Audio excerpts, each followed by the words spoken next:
Hello everybody and welcome back to another episode of Decorative Survival. So, in the last episode, I built this farmhouse and did some work on the river down there. Now, to start off this episode, I'm going to do some more work on that river, and then I will be right back.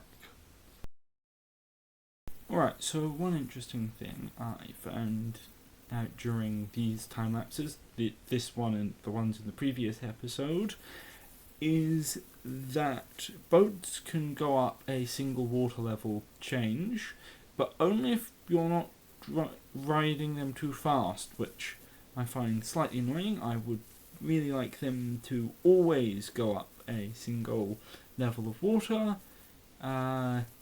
so I found that annoying. I especially found that annoying here, where I accidentally rode it too fast and I got it sunk.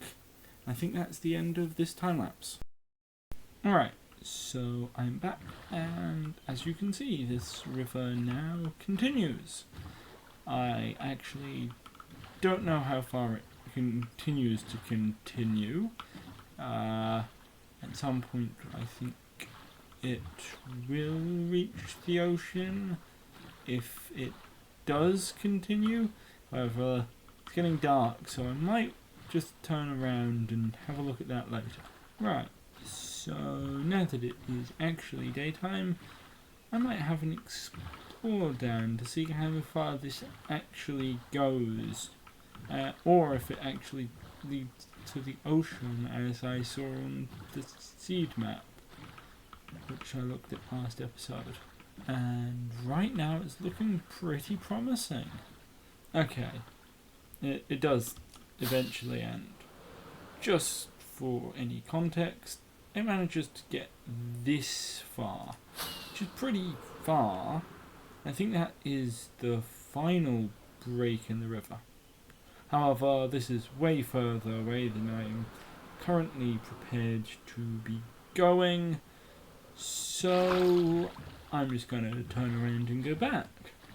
Right, so I think this village should have somewhere for visitors to stay, and right here is looking like a rather empty spot in need of something to go here.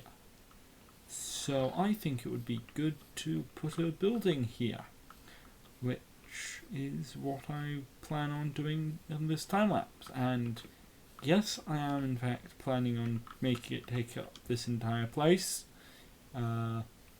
It's going to be an inn, so that means it'll have its own inner courtyard with a gate so that people can't get out without actually paying for their stay, or actually probably also in without paying for their stay.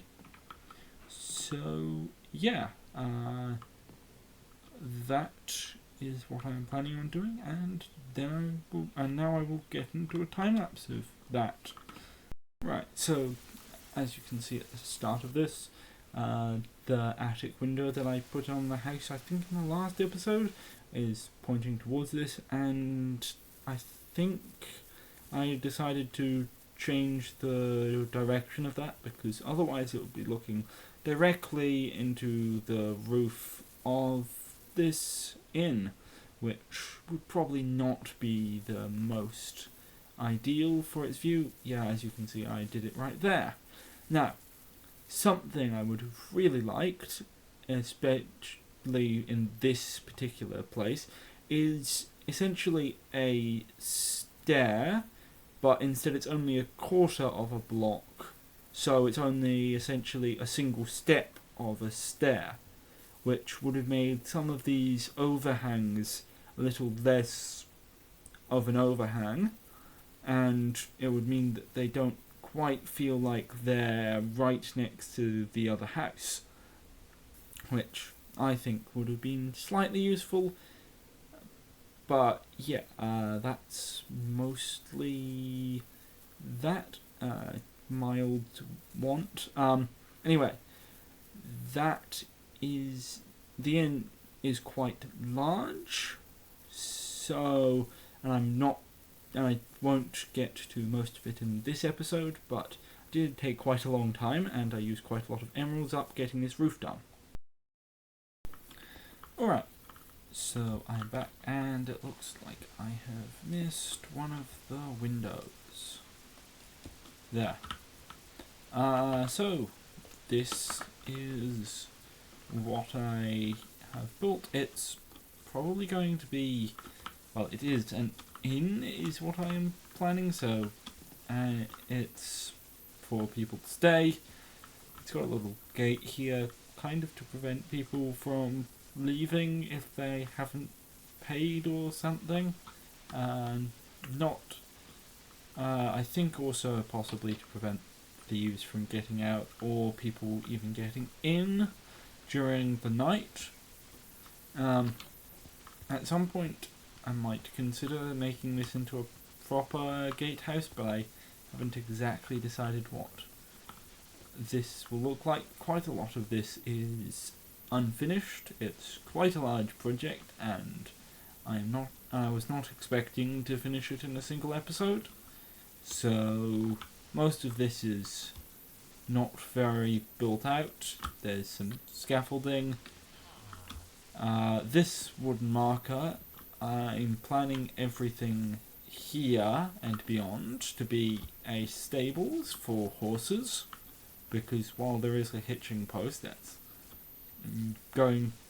is definitely going to be for local horses and oxen and possibly, but those don't exist in Minecraft.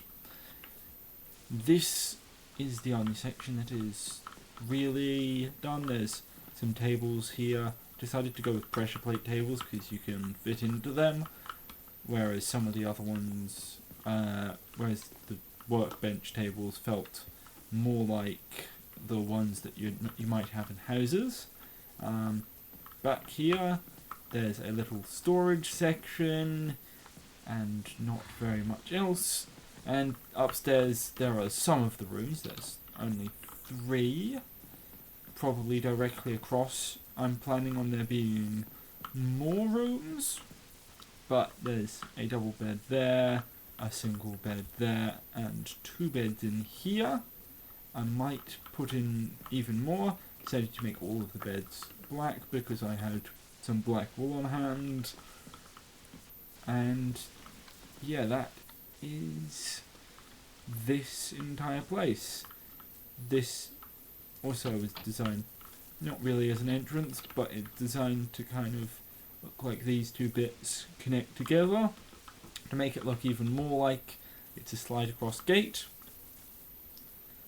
And also that gate could also be useful in an attack because you could close that. Probably would be a secondary defense, but it's kind of interesting to think about as a possibility. And yeah, that is kind of this entire place.